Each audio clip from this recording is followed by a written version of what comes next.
All right, ladies and gentlemen, we're just about ready to start the next talk. We're going to be hearing from David Shoebridge. He's a Greens member of the New South Wales Legislative Council. We do like the Greens around here. And he's going to talk about something that we don't like around here, which is sniffer dogs. So if everybody could give a round of applause, David Shoebridge. Oh,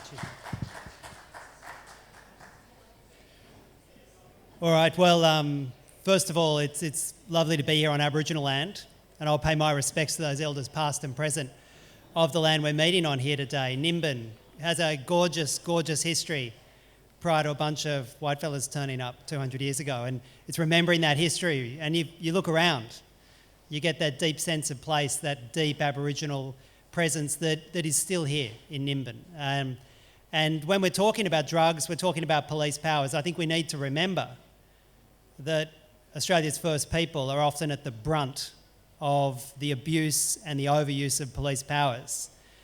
And when you're talking in terms of police powers and the policing of drugs in New South Wales, in fact, probably around the country, one of the most obvious ways that the state and the populace interacts when it comes to drugs is through drug dogs.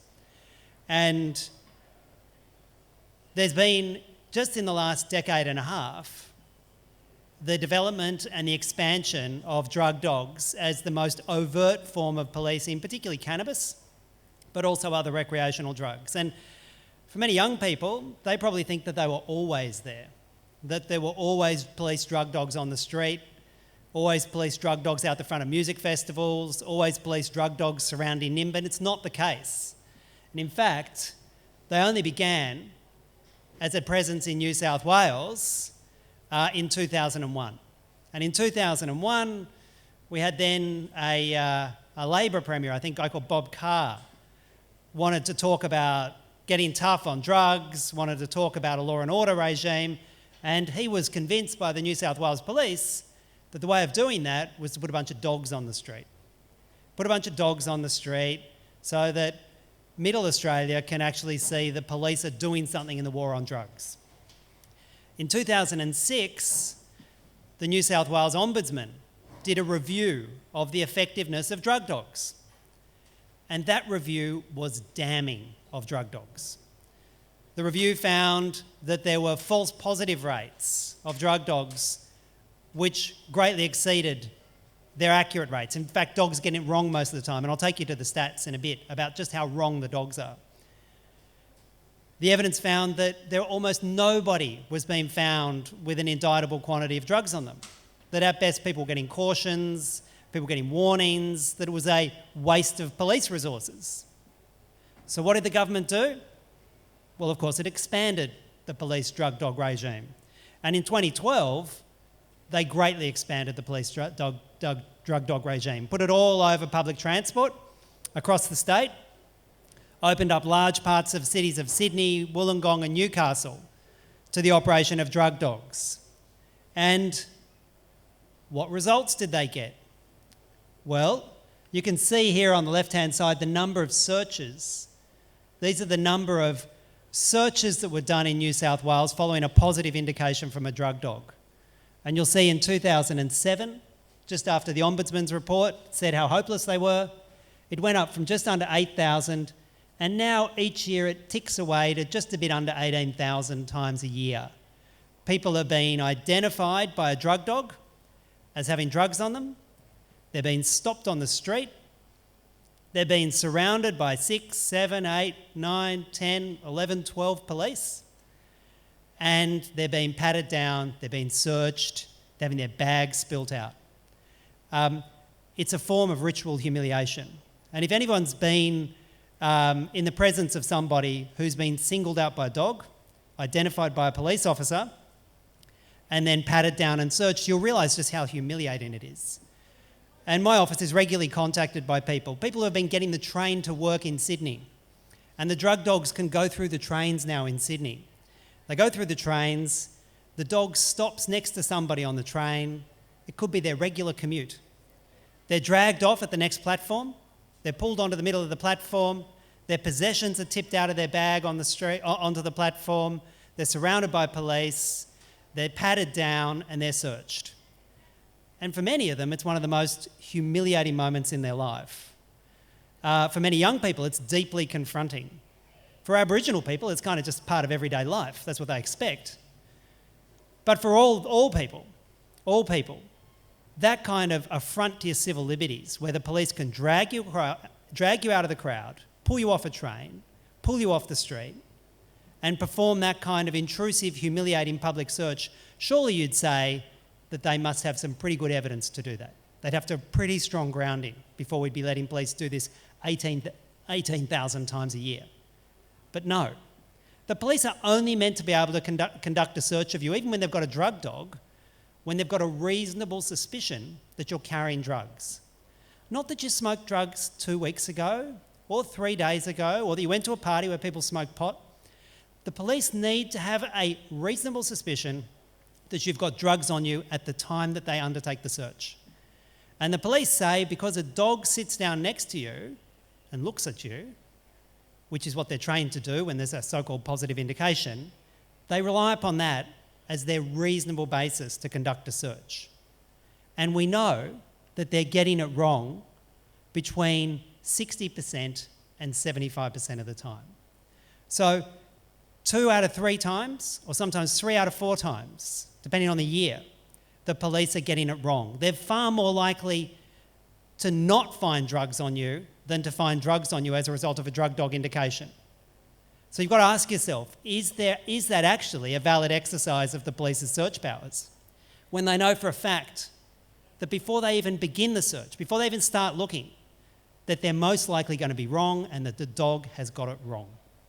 Well, we would say not. That hasn't yet been tested in the courts though. And we've been accumulating this data now over the last 4 years through questions in Parliament on notice. These are the official police figures. And the official police figures prove that the police don't, just simply on the basis of a drug dog indication, have any kind of valid, reasonable grounds to think that you have drugs. In fact, it's far more likely that you don't have drugs on you than you do when a drug dog sits down next to you and does an indication. And the police know that. But it doesn't stop them. They use their powers, they humiliate people, and they're getting it wrong 10, 11, 12,000 times a year. But you say, well, surely they must, in those small little green bar, they must be getting a whole lot of serious drug dealers, because why else would we be spending millions of dollars of taxpayers' money on this drug dog program? Well, I'm going to show you, this is the best set of data ever supplied for the efficacy of police drug dogs. This is in 1 year. This is the police's own data. They say that in 1 year, of all 17,746 searches they did, after a positive drug dog indication, they found enough drugs to lay a supply prosecution, a successful supply prosecution, in 2.4% of cases. That's the best year ever. When the Ombudsman did his review, he found that there was a successful supply conviction in 0.6% of occasions when there were positive indications. And the police don't like collecting this data, and their data's very patchy because it keeps showing things like this, a seriously failing drug dog program. And of course, the majority of those, when we ask the police to break down the data further and tell us what was the nature of the supply charge that you got, they say we don't keep that data and we don't link that data to the drug dog program. Anecdotal reporting suggests that the overwhelming majority of even those supply convictions are for very small amounts of drugs under deemed supply charges, five ecstasy pills, a few joints of cannabis, very small deemed supply charges. And the reason is, serious drug dealers aren't catching the train. They're not walking up and down the streets of King's Cross. They're not wandering into a music festival with pockets bulging full of drugs. They're doing those deals in Double Bay. They're doing those deals in a hotel suite in Byron or Ballina. They're doing the deals well away from where they know the police are, and that the only people the police are catching on the streets are really small-time, small beer kind of stuff. But if that kind of ritual humiliation on the streets and on train stations isn't enough, you'll be pleased to know that the New South Wales Police are willing to take it one step further. And they do strip searches. So when they've humiliated someone on a platform or on the public street and they haven't found anything and they don't like the look of them, the police then, between 5 and 750 times a year, between 500 and 750 times a year, depending on which year, and they tend to be doing it more often than not of late, they will take that person who they've found no drugs on, they'll take them into either the police station, or if you're at a music festival, they'll often have some sheds set aside at a music festival, or at a train station, they'll have a room set aside at a train station. They'll take them across and they'll get them to strip down naked, they'll get them to squat over a mirror, and they'll look up their backside and other orifices and they'll hunt for drugs. And what do they get? Well, again, the overwhelming majority of the time, they find nothing. And they know that the strip search that they're undertaking will, between 67 and 61% of the time, yield no drugs at all. The person they're about to cause that appalling humiliation, embarrassment to is vastly more likely not to have drugs on them than to have drugs on them. And if you think about the kind of affront that is to an individual, not only have you been dragged off the street by the police, and when police are operating at music festivals, the police's own standard operating procedures say that they have 12 police operating for every drug dog. 12 police for every drug dog. So when you see 5 drug dogs at a music festival, feel comforted that those 5 drug dogs are going to actually be accompanied by 60 police. What an extraordinary use of resources. And of course, the police then know that they've got people who are relatively intimidated, they've got people who aren't asking questions, they're surrounded by police and dogs, they're dragged off, they're humiliated. 99 times out of 100, they're so mortified by what happened, embarrassed by it, they put their clothes on and they go about their business and just try and pretend nothing had happened. But what a great way to start your music festival. Why is nobody else asking about this gross misuse of police resources? Why is nobody else concerned about the fact that you can have 60 police and 5 dogs at a music festival ritually humiliating, embarrassing and violating people in this way, and all to find, at best, in 2.4% of cases, enough drugs to do a deemed supply conviction? But the overwhelming number of occasions, they're finding nothing, they're destroying relationships with key communities, and we've got police, instead of out there looking for violent crime, tracking down murderers and people engaged in sexual assault, protecting people from domestic violence, we've got police doing this kind of crap. So what search powers do police have when they're using these drug dogs? Well, as I said before, police only have the power to search you, even with a drug dog, if they have a reasonable suspicion that you're carrying drugs on you at the time. Is a drug dog indication alone enough? Well, the police have recently changed their standard operating procedures to say that when they perform a search after a drug dog stops, that they're not just relying upon the drug dog. No. They're also relying on a variety of other secret police intelligence that they're not going to tell us about. Well, we kind of think we know what that secret police intelligence is, that the guy was in a hoodie, that he was a young Aboriginal bloke, that you're in Nimbin, that you're on Redfern Railway Station in Sydney. The usual prejudice that we see for that kind of excessive use of police powers. And police cannot force you to answer any questions during these drug searches. They will pepper you with questions. Where have you been? When did you last smoke? You've been to a party, haven't you, where you've had drugs? We know you take drugs. We've got the drug dog here. Tell us when you last took drugs. Your mate's taken drugs, don't you? They'll pepper you with questions. And remember, you're fairly isolated. You're surrounded by maybe 12 police. You've got a couple of dogs around you. You're really on your back foot. And it's our natural inclination to just answer them. Oh, yeah, sure. Yeah, look, yeah. Maybe a week ago I was at a party where there was some cannabis, maybe. Every time you do that, the police write a little note. Yes, drug dog was accurate. There were positive indications of drugs, and our program is effective. And they rely upon that scared anecdotal reporting to produce anecdotal responses to seek to justify their drug dog program. And they say, oh, even though our dogs are not finding drugs the majority of the time, we know from anecdotal reporting that the people that we've bailed up on the street have been at parties where they had drugs.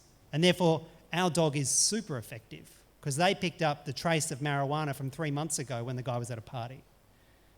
It's that kind of, no other word for it other than bullshit justification that the police give to continuing their drug dog operation. And I stress, you don't have to answer any of the police questions. And you should say to the police when they're peppering you with questions, am I compelled to answer this? Am I directed to answer this? Am I forced by law to answer this? When they say no, you say, thanks, and stand your ground. And of course, searches should always, wherever possible, be conducted by an officer of your own gender.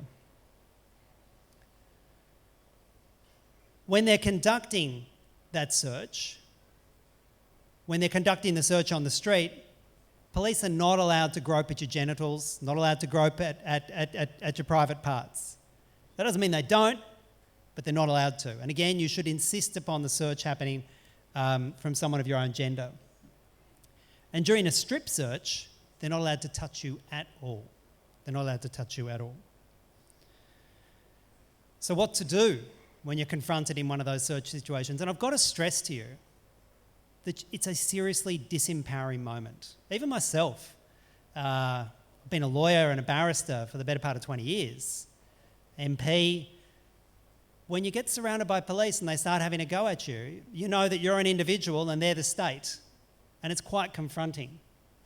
So ask the police what information you are required to give them and only provide that. Throw it back at the police. Say, am I required to tell you this? Do I have to give you this information? And you don't have to give them any information at all. If they do find drugs on you, you then need to give them your name and your address, but nothing else. But if they don't find any drugs on you, you don't have to give them anything. But always be polite. And the other thing to do is write down the details of what happened. Record the interaction you had with the police at the time. Record what they said to you.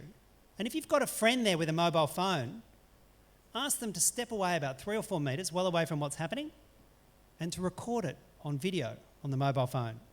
Don't interfere with the search. Consciously don't interfere with the search. In fact, you get a better shot if they're 3 or 4 metres away from you. It's a better video in my experience. Get them to move 3 or 4 metres away and record it and video it. And you might find that you get an aggressive response from the police at that moment. They'll go up to your mate, they'll go up to your friend and say, what the F are you doing? Turn it off. Well, the response needs to be, I have every right to do this. You can't touch me. You can't direct me to stop filming you. You're a police officer engaged, you say in your lawful duties. I have every right to film you. And I'm not going to interfere with your search. I don't want to be near your search. But I am going to record this.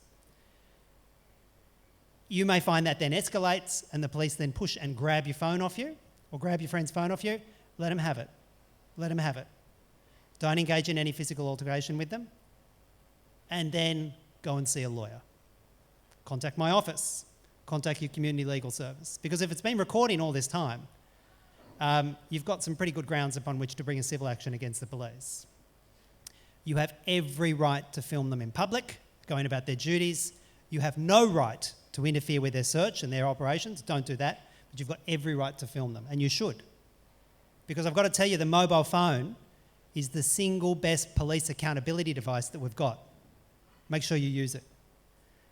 And I would always stress that when the dog comes and they start to and it sits down, the police then pull you across and they begin the search, very clearly tell them, I don't consent to this. Are you directing me to do this? Because I'm not doing it by consent. And then they'll direct you and you say, okay, I will do what you tell me, but I can tell you now I'm not consenting to it. Because if you consent to a search, you've just given up a whole bundle of legal rights if they actually do find something. So make sure you don't consent to the search. But again, comply with the police directions, because otherwise you'll find yourself up on the trifecta. Resist police, offensive language, and resist arrest. So comply with directions, but make sure you don't consent. I said before that these kinds of discretionary police powers tend to be targeted against groups in our community. They tend to be targeted against poor people, against young people, against Aboriginal people, and against the LGBTI community. And I've got to tell you, when it comes to drug dogs, that's the group of people that police dogs are used against time after time after time. We've recently seen a massive expansion of the use of drug dogs on Sydney's and Newcastle's and Wollongong's public transport system. Literally thousands and thousands of police hours, millions of dollars of state money directed to putting more and more drug dogs on our public transport system. Who catches public transport? Well, we know tends to be more female than male, tends to be younger, tends to be poorer, picks up all the kind of communities that the police like policing. And despite this extreme diversion of police resources on public transport, the false positive rates on public transport are actually significantly higher than almost any other use of police drug dogs. They're getting it wrong 3/4 of the time consistently when they're searching on public transport. And that's probably because people are quite tightly packed together and the dog doesn't really know whether it's you or someone else who they've picked the scent up on. And despite the extraordinarily high false positive rates, the government has committed to spending yet more money expanding the number of drug dogs that they send on public transport.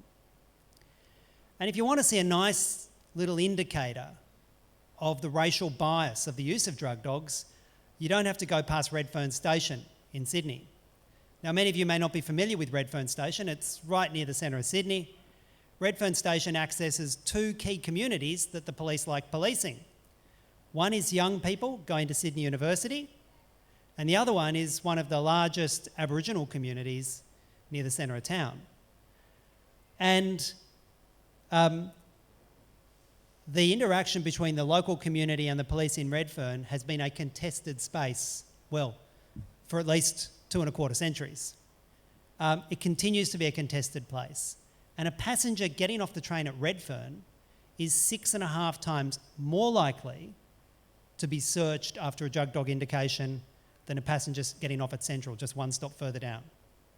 There's no evidence to suggest that a passenger getting off at Central is going to be more or less likely to be carrying drugs. And indeed, on the searches, on the data that we've got from the New South Wales Police, the police are getting a higher false positive rate. They're getting it wrong more often at Redfern than they are at Central or King's Cross or any of the other city circle stations, yet they continue to massively over-police Redfern Station. When we ask them to justify it, we get told it's an operational decision. Well, I've got to tell you, it's pretty obvious why they're over-policing at Redfern. It's because where they've traditionally over-policed, it's because where they can find large communities of Aboriginal people and young people, and they're the people they like targeting with their drug dogs. And of course, the LGBTI community has also been a traditional target of these kind of police powers. And we see year after year at MardiGrass, hundreds and hundreds of police, packs of drug dogs being used because it's the community the police traditionally like to police with their drug dogs. It's the LGBTI community. And when it comes to the summer music festivals, I think anyone who's been to a summer music festival knows that you're likely to be running the gauntlet of drug dogs on your way in and your way out. And the police know who goes to music festivals. Well, people they like policing, young people. This is the evidence that the police have provided us of the effectiveness of the New South Wales drug dogs. We actually asked the police twice now to give us all the studies and all the reports and all the analysis that they have of the effectiveness of their drug dog program. And that's a list of them there. They have no data, they have no reports, and they have no analysis themselves of the effectiveness of the drug dog program. Not a single thing. And indeed, all of the statistics that are in the public domain that have been obtained through questions on answer to Parliament, they've all come through my office and through my office asking those questions in Parliament. And I've got to also do a big a call out to Unharmed too. I might say Unharmed have been terrific in terms of helping us crunch some of that data and look deeper into the data and get those kind of statistics like we see at Redfern. So I'd like to thank Unharmed for taking that data a little bit further. So what's our campaign against drug dogs? Why have we got a sniff-off campaign? We've got a sniff-off campaign because people are affronted by this use of police power. People find it confronting, and it's just downright wrong. We've been out with those. You might have seen them on the street, and I'd like to thank all the young Greens who are up here at MardiGrass handing out our material. The young Greens have been terrific, got behind this campaign, handed out the Regrowth Festival, handed out at Stereosonic Festival. We've had forums in Redfern. We've had our material taken and used by students in universities around the rest of the country, and I'd encourage anybody to do that. You can go onto the Sniff Off website, you can go onto my website, anything you like, steal it, use it, do it in your own campaigns in your local areas. It's all free to a good home. And we've seen posters like this at Bathurst University, taking on and making the argument in their local communities. And we've got a party. So if anyone wants to come to our Sniff Off party, it's on the 30th of May. If you're back in Sydney, or if you want to come to Sydney for a Sniff Off party, we've got great support from Paul Mack. He's an ARIA award-winning dance music artist. In fact, he's written a nice piece on drug dogs, and we'll be launching that lovely little drug dog tune from Paul Mack, together with other artists who are coming forward and supporting and talking about the uselessness, the downright destructiveness of drug dog operations in New South Wales. What next? Well, let's scrap that 2001 Act. Let's end the criminal sanctions for drugs for personal use. Let's legalise, regulate and tax the supply of cannabis. Let's allow for people to grow their own for their own personal use. And let's do something maybe a little bit different. Let's have the state government establish its own drug regulatory body that does the kind of work that you've seen done by so many academics and doctors and campaigners here. Get the evidence together about what works and what doesn't when it comes to drug law reform. And maybe that can be a useful way of adding to the political campaign on drug law reform. So this has all been about drug dogs. You know, as a Greens MP, obviously the campaign on drug law reform goes well beyond drug dogs.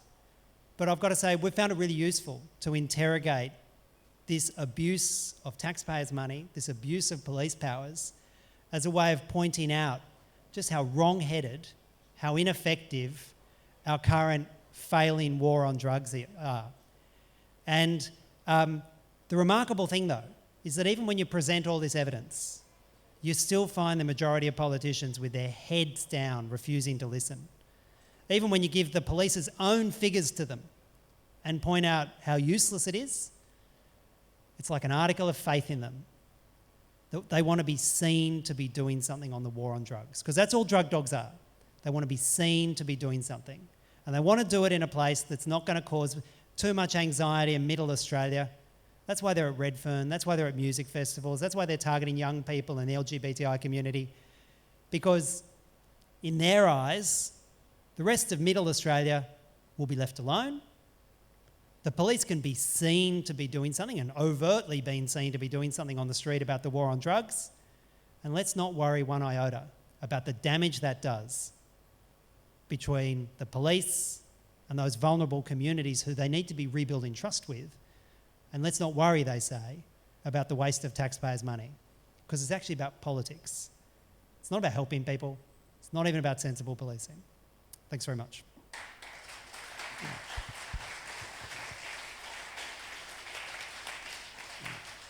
Okay, we've got a time for 2 quick questions. Hi, David. I'm from Lismore, and you may or may not be aware when drug dogs were first being used, they were actually used in the foyer of Woolworths down in Lismore. And I was wondering who sniffed them off, because maybe it was Woolworths. And if you know any who did sniff them off, because they haven't been there for a very long time. My second question is, when somebody's being strip searched by a person of the opposite gender, I think there's a more complex question with LGBTI people that are having strip searches. If you could address that. Yeah. Well, dealing with that last part first, you can only be stripped. The only person in the room with you when they're doing a strip search is someone of your own gender. So they can't have someone of the opposite gender in you. Is that complicated in terms of LGBTI community? Well, yes, of course it is. My best answer to you is that they should never be doing it in the first place. They should never be conducting that kind of ritual humiliation on you, no matter whether you're gay or lesbian, you're straight, you're male or female, because they know that 60-odd% of the time that ritual humiliation is for no effect. And of course, in 2.4% of cases at best, they might find something that they can get a supply charge on. It's an appalling misuse. You'll be pleased as well to know that the New South Wales Police are so convinced of the efficacy of their drug dog program that they've opened up a nice northern New South Wales drug dog operation, specifically designed to run up here in northern New South Wales. And they keep getting rotten results with it, so they keep trying to find new places to use their drug dog operation to try and justify their existence in the first place. And so they probably didn't get great results out the front of Lismore Woolworths, and so they're moving it around and trying to find somewhere where instead of having false positives of 90%, they might get real lucky and only get it wrong 6 out of 10 times. So that's the state of play for New South Wales policing.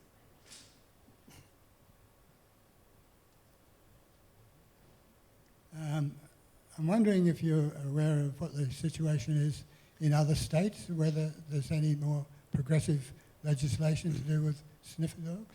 And also, up here in Rainbow region, we have a lot of problems with police sniffer dogs, roadblocks, and other mass police operations. I'm wondering if you know of anyone who's challenging the cost of these expeditions, because unlike sniffer dogs, you've only got the expense of training the dogs and having the copper there. What they do up here is that they hire helicopters at thousands of dollars a day. And they turn up with one bong, 2 kilograms deemed supply, and a couple of roaches or something like that. Can you comment on that? Well, yeah, first of all, when it comes to asking details about funding for operational requirements, the police don't keep the data, and they consciously don't keep the data. So as when you ask for particular funds for an operation, you might remember the Bentley blockade. And we asked questions in Parliament about what was the cost, what was the police cost of the Bentley blockade, and we got told they can't provide us with the information, they haven't done the costing, it would be an unreasonable diversion of police resources to tell the public how much they spend on any individual operation. And in fact, time and time again, not just with the New South Wales Police, but with the government more generally, when they think one of their programs is contrafactual, when they think that the evidence doesn't support it, but they want to put some political support behind it, they deliberately don't collect the data.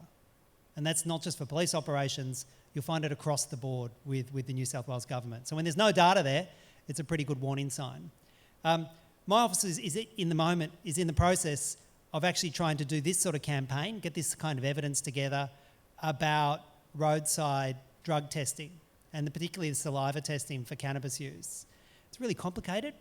We're having a fight with the moment with the New South Wales Police under the Freedom of Information laws about getting details about what they test for, how they test it, what the evidence is to support the levels that they have for disqualifying drivers.